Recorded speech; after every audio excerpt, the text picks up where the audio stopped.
monsieur le ministre Dame Diop ministre bi yor xëyu ndaw ñi te mën naa ne président de la république dénk le programme d'urgence xëyu ndaw ñi maa ngi lay nuyu di la ziar di la dalal jàmm ci Thiès di la dalal jàmm sa kër di la dalal jàmm ci sa région ndax yàlla dogal na Diourbel nga dëkk mais yow da nga liggéey Thiès xam Thiès yàgg nga Thiès kon yow doomu Thiès nga donc kon yow doomu Thiès nga ma lay dalal ci jàmm di am mbégte bu baax ànd ak yow tey ci cérémonie symbolique bi ñu organisé pour mën naa ne procéder ci ay signature contrat ak jeunes yi nga xam ni nekk nañu premier bénéficiaire programme d'urgence bi nga xam ni président la def ko lancé muy programme boo xam ni tey ñëpp commencé nañu gis pertinence bi ak njeexital li mu mën a am ci population yi surtout ci jeunes yi kon may féliciter jeunes yi nga xam ni ñoom la yàlla dogal ñu nekk les premiers recrutés ci programme d'urgence muy une grande chance mais également wax yeneen jeunes yi ñu garder espoir wax yeneen jeunes yi ñu xam ni seen wàll ci yoon bi mais aussi nañ ñëw jël si ko pôle emploi entrepreneuriat yi nga xam ni président la daf ko lancé demande ñu ubbi ko ci 46 départements yi pour jeunes yi la kon jeunes yi nañ ko dem fréquenter nañ dem déposer seen demande d'emploi nañ dem déposer seen projet de financement nañu dem rencontrer autorités yi ne foofu nañ dem ci préfecture yi nañ dem ci gouvernance yi nañ dem ci chef de service yi nga xam ne ñu ngi ci programme bi ñooñu ñëpp suñ fa demee dinañ leen tegtal yoon wi ñu war a jaar ba mën a bénéficier wu comme jeunes yi vraiment ci contrat yi nga xam ni président de la république lancé na ko ci Thiès nag ñuy féliciter administration territoriale mooy commencé ko ci gouverneur de la région ak préfet yi nga xam ni diligenté nañu instruction yi yi nga xam président de la république joxe woon na ko pour que pôle Thiès bi mën a fonctionnel tey pôle bi fonctionnel na mën naa ni ñu ngi may tooñ sax naan ma dama beral loxo waa Thiès mais président de la république moo beral loxo waa Thiès ndax moo ñëwal boppam lancé pôle bi mais aussi jox instruction préfet du département de Thiès préfet tamit doxal ko li nga xam ne moom la président tegtaloon mu diligenté ko ba tey mën naa ni pôle de Thiès bokk na ci pôle yi nga xam ne ñoo gën a fonctionner ci réew mi loolu ñu koy sant suñu borom bu baax di wax nag ñeneen préfet yëpp que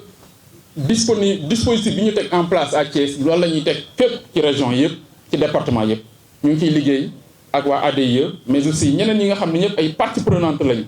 ci pôle bi ñun ñëpp ñu àndandoo ko pour que le pôle soit fonctionnel en tout cas kaddu yooyu laa bëggoon yëkkati di sant ñëpp di wax ni par exemple damay jël rek UCG wax liggéey bu am solo bi ñuy def ci réew mi mais surtout beral loxo bi leen président de la république beral loxo tey su président de la république décidé yokkal leen d'abord seen salaire ndax seen salaire yi président mën naan daf ko doubler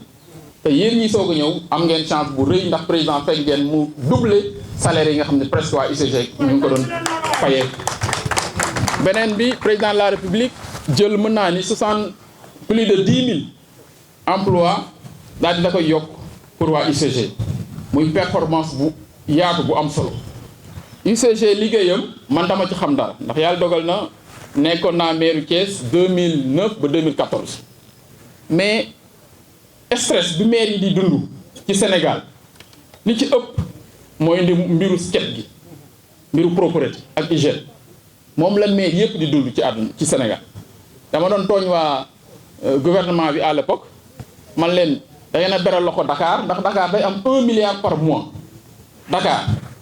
ba mairie Dakar dafa am budget 52 milliards mais état du Sénégal da doon jox Dakar 1 milliard par weer pour ñu nettoyer Dakar yeneen dëkk yi amuñu woon dara loolu man bind naa lettre yëpp ma dénoncé ko bi président de la République ñëwee en 2012 bi mu faloo ci le président de la République jël programme daan ni nettoiement dëkk yi dañ koy élargir ci réew ci dëkk yëpp ci biir Sénégal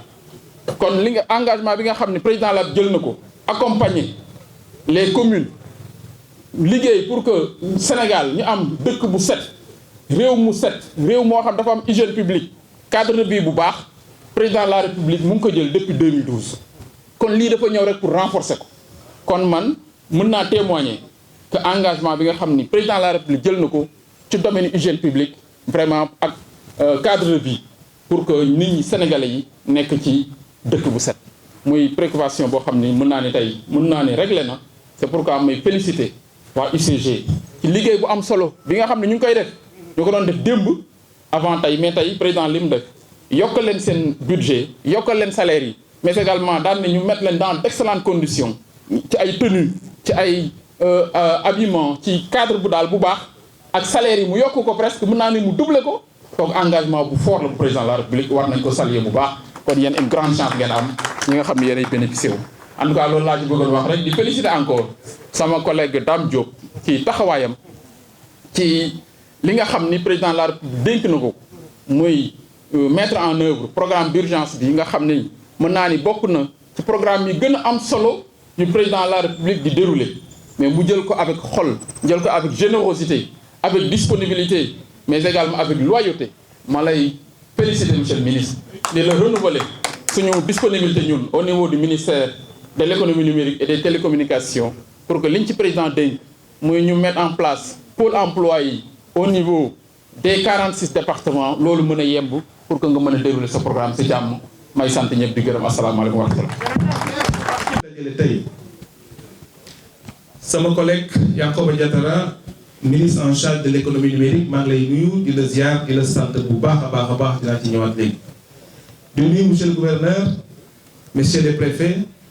des départements de Thiès, Mbour et Tivaouane, nuyu aussi les présidents de conseil départemental, nuyu les maires de la région de Thiès, nuyu les directeurs honorables députés Maïmouna Sène sama jigéen suma xarit maa ngi lay nuyu bu baax. di nuyu aussi les directeurs généraux directeurs de cabinet directeurs nationaux chefs de services régionaux et départementaux. di wax sama mbégte teew fii tey monsieur le ministre li ma ci wax du bëri parce que tënk nga programme d'urgence bi xanaa sant la bu baax ci taxawaay bi mais sant aussi tous les membres du gouvernement bi nga xam ni président bu ñu joxee liggéey bi ba léegi ñun ñëpp ñu ngi ko bokk def ko benn. ma beral la ci ngërëm nag parce que gis naa sa engagement sa taxawaay sa taxawaay ci programme bi à travers les structures yi nga xam ni ñoo dépendre ci sa ministère.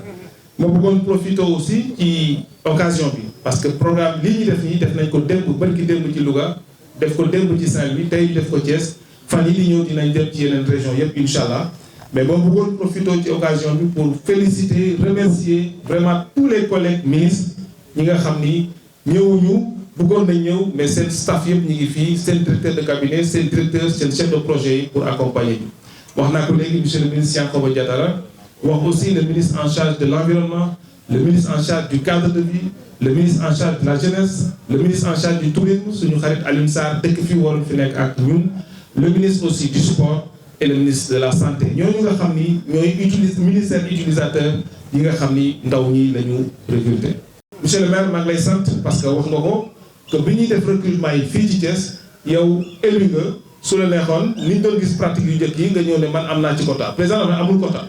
ku bëgg da ngay dem bindu mu dénk ko préfet yi pour que ñu mën ko liggéey de manière très transparente juróom-benn fukki junni yooyu ak juróom nan lañ ko séddalee ci département yëpp ñu dénk liggéey bi agence nationale de la statistique et de la démographie ñoom ñoo xool département bu nekk ñaata ndaw ñoo fa nekk war a toll ci wut liggéey ñu tudde leen population active ñu indi jox ko quota ci recrutement boobu région de Thiès am ci lu daanaka lu toll junni ak juróomi téeméeri ndaw ñu répartir ko ci ñetti département yi donc loolu nag la bëgg a féliciter gouverneur ak préfet yi parce que dañ leen waxoon nañu woo élus yi woo ndaw ñi woo structure déconcentrée yi pour ñu liggéey pour tànn ñi nga xam ne nii ñoo bokk ci ñoo gën a bénéficier ci recrutement boobu. donc tey jii ñu daje fii pour def signature symbolique programme bi parce que mbas mi moo tax mënuñu fi woo junni ak lu teg ay gone pour ñu dajaloo fii pour signer contrat yi. mais ma bëgg a dalal xel yi signature bi ñu def léegi rek symbolique la mais préfet yi jot nañ instruction dans chaque département en rapport avec les structures déconcentrées dinañ woo ndaw ñi ñu signer seen contrat ci fan yi di ñëw incha allah. donc loolu benn pàcc la ci programme bi may wax rek monsieur le ministre Yankhoba Diattara wax na ko pôle emploi bii nekk fii président de la république moo décidé ubbi ko Thiès amoon honneur président ci boppam ñëw ubbi ko mais moom dina doxal yeneen piliers yi parce que. bu ñu jëlee junni ak juróomi téeméer ak lu teg ay ndaw fii ci Thiès des na yeneen ndaw yoo xam ni war nañ am dara président de la république indi formation financement mais aussi indi convention état employeur mu yeneen piliers yoo xam ni mi ngi jëm ci xëyu ndaw ñi parce que ku ñëw amuloo formation ci pôle bi mun nañ la former tàggat la jàngal entrepreneuriat DER financier la pour nga mën a am sa activité bopp. donc may wax rek ne ci convention nationale état employeur aussi am na ay possibilités pour que ndaw ñi mën a dem ci ay entreprises liggéey mais loolu nag pour ñu mën ci bénéficier wu il faut que ndaw ñi ñëw fii ci pôle bi bindu amul kenn bindal sa bopp amul ku yóbbante bindu ndaw ñi ñooy ñëw bindu structure yi nga xam ne ñoo fi nekk ñooy toppatoo seen formation ñooy toppatoo seen financement parce que président de la République dafa décidé ñu wàcce ko ci gox goxaan yi kon boog yéen a ko waxoon yéen ndaw ñi président def na ko am na ko wax léegi kay signé bokkatul lu ñuy lam-lamee ak lu ñuy jeex li ci des nag bal bi mu ngi ci seen camp yéen a war a mériter confiance u état du Sénégal mais mériter ko mooy ku ci nekk ci wàll bi nga nekk ki nekk ci cadre de vie ki nekk ci sport ki nekk ci santé ki nekk ci tourisme ku ci nekk ci yéen mën a jox liggéey bi ak xam parce que président dafa wax ne contrat yi ñu leen di jox nañ ko def ci ñaari at bu jeexee ñu ful ko ci beneen at waaye nag ful boobu dafay aajo dafay dépendre ci seen taxawaay ci seen fonk liggéey ñi nga xam ni ñoo nekk fii ci département yi nga nekk ñu leen di teg ci seen loxo au quotidien dinañ def suivi évaluation pour que ñu xam ku ci nekk sa taxawaay ci liggéey mi ndax joxoo ko àqam wala joxoo ko soo ko joxee àqam incha allah buñ ci eggee ñu renouveler la donc yéen wax naa ne yéen ay porte-étendard d'un grand programme parce que nag programme bu mel nii am lu mat téeméer ak juróom fukki milliards par at ci ñetti at war a jël juróom-benn fukki junni ak juróomi gone ci ay liggéey am yeneen pàcc yoo xam ne aussi mi ngi ci buñ ko décidé def ko de manière territorialisée loolu aussi masula donc loolu day traduire la volonté du président de la République qui nous a instruit le gouvernement en général pour que ñu doxal ko loolu moo ñu fi indi woon tey donc maa ngi sant ñëpp di gërëm ñëpp